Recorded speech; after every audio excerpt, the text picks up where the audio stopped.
السلام عليكم واهلا بيكم في حلقه جديده. انت في الريمونتادا. حلقتنا النهارده عن برج الثور بصوره عامه. 8 حاجات انت اول مره تسمعهم فعلا عن برج الثور، محدش قالهم قبل كده. تعال اعرفهم لك لو كنت مهتم بحد من برج الثور. يلا بينا نبدا حلقه النهارده، يلا.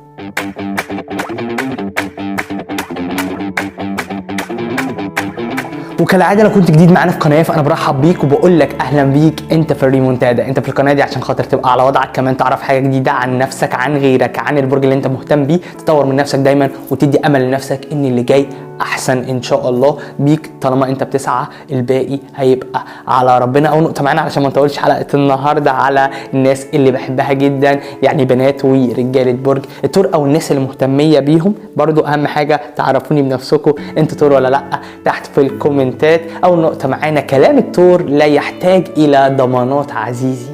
ده اول سر لازم تعرفه، اول حاجه لازم تطمن نفسك بيها.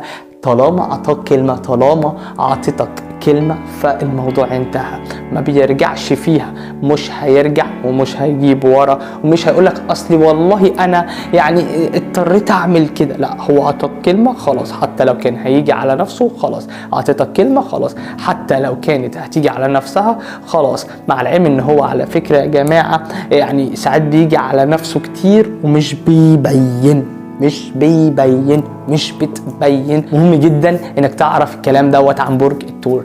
تاني نقطة معانا ودي مهمة جدا، الثور ما بيضيعش اي فرصة بتيجي قدامه، بيحب الاستغلال في ايه؟ في الفرص. ليه اضيع؟ طب يعني ما فيهاش خير، طب ما انا جرب يا عم، ما يمكن تبقى فيها خير. بيحب يستغل الحاجة دي والنقطة دي عنده بتقلب كيانه، بيبقى قاعد على مش عارف يعمل ايه. لا مش هضيع حاجة. نقطة مهمة جدا. 3 ودي نقطة برضو انت ما تعرفهاش عن برج الثور، الثور ملك الاغواء وملك الاثارة. يعني تلاقيها جميلة قوي وخلي بالك الباقي تقليد، كلام فاضي. جميلة قوي فعلا، جميلة قوي من جوه، مش بتمثل ان هي جميلة. ملك الاغواء ان هي تثير اي حد. وكذلك الراجل على وضعه، ساعته، البرفيوم بتاعه، لبسه، اسلوبه، طريقته، على وضعهم. كمان تزيد على كل ده تقول لهم يا جماعة، تقول لهم ده في حتة تانية خالص. الناس دي بتبقى على وضعها بجد. لا فعلا بتبقى على وضعها بجد. ملوك الكلام دوت. الباقي بقى كله تقليد. تقول لي ايه ده؟ معلش تعالى لي حبيبي، مش موضوعنا بس الميزان بس الثور في حتة تانية. الميزان ليه كاريزمته الخاصة يعني تفرق، بس الثور بقى لا، دي لعبته.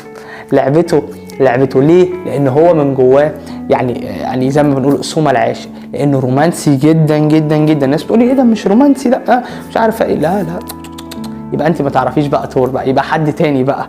لا هو ممكن بس ما يبينش لغايه لما انت ترتبطوا، لكن عامه هو رومانسي جدا. الحاجه الرابعه واللي بعد كده ودي يعني تاخدها بقى ايه وتطمن كده. لو كان مثلا حد عندك شغال او انت مشغله في الشركه عندك، او انت مثلا تعرفه او شغال معاه، الثور بينجح في اي شغل وهو بيشتغل فيه.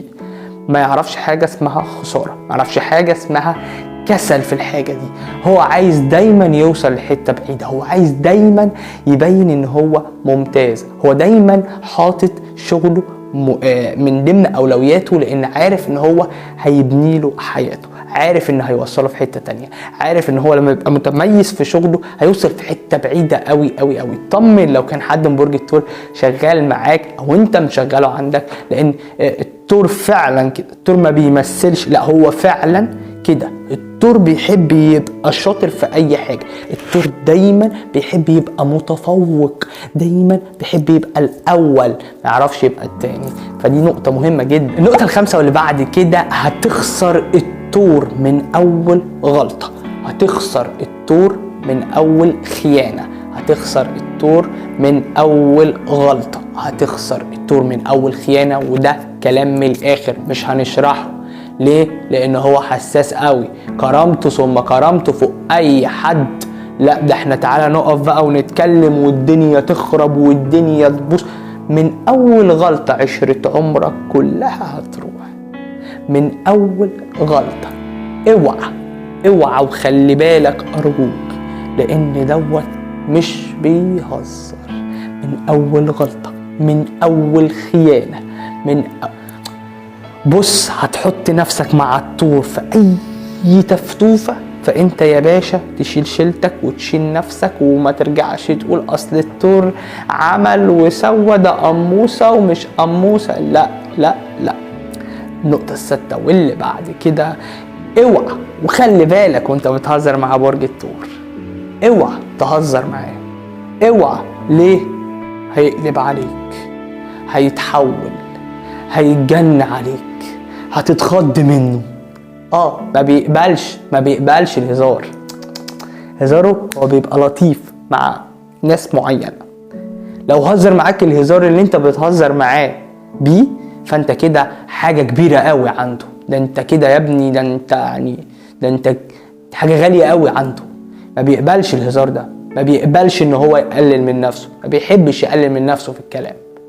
محدش يقول لي انت بتحامي برج الثور. لا، انا بقول لك الحقيقه، الحاجات اللي انت ما تعرفهاش، الحاجات اللي هو مخبيها، الحاجات اللي انت اول مره تسمعها.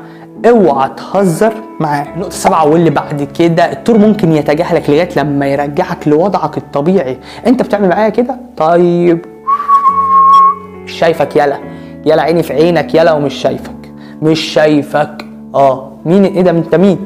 لو انت صاحبه بقالك عمر بس اتعودت عليه وتنكت عليه، يتجاهلك، ما يشوفكش، تتجني منه. يا عم ده الموضوع يعني في ايه ده ما كانتش عوجه يعني. ما كنتش اقصد ان انا اعمل كده. لا، ما عندوش، هيتجاهلك ومش هيشوفك، وانت ساعتها اللي هتحط نفسك في الوضع ده. فخلي بالك واحذر. الحاجه الاخيره والحاجه الثامنه او السر الثامن، علشان ما نطولش حلقه النهارده عليكم، علشان ما تتعبوش معايا. الثور مش بيسيب حقه غير لما يموت. يعني لو بعد سنين مش هيسيبه. ما تفكرش ان هو هيسامحك، او ممكن يسامحك، لا مش هيسيبه. علشان الكلام يبقى واضح، لحسن انت مثلا تبقى عامله مع الثور وتفكر ان هو سامحك. لا لا لا، كذاب، بيكذب عليك، ما بيسيبش حقه، مش بيسيب حقه. خلي بالك. ويا لهوي لو كان صعيدي بقى مصري زينا. خلي بالك، انا بحذر، وانت ليك مطلق الحرية ومطلق الكلام انك تعمل اي حاجة انت عايزها. دي حلقة برج الثور 8 اسرار يمكن انت ما تعرفش حاجة عنهم اصلا، او اول مرة تسمعهم عن برج الثور. فيا رب تكون الحلقة عجبتكم واستفدتوا منها. اكتبوا لي تحت في الكومنتات، عرفوني بنفسكم، قولوا لي احنا ثور، فرحوني يا عم. عايز اعرف الثور كام واحد عندي في القناة، او بحب اشوفهم كده، بحب اخليهم ظاهرين كده عندي في القناة. لو عايز مني اي مساعدة اوعى تتردد انك تكتب لي في الكومنتات تحت، فانا هنا عشان خاطر اساعد حضرتك واوصلك لليفل اعلى ان شاء الله، حتى لو ما كانش عندنا امكانيات، ولكن بدماغنا وبتعبنا وبربنا. يا رب تكون الحلقة عجبتكم واستفدتوا منها، وسلام عليكم. استنوني في حلقات جديدة.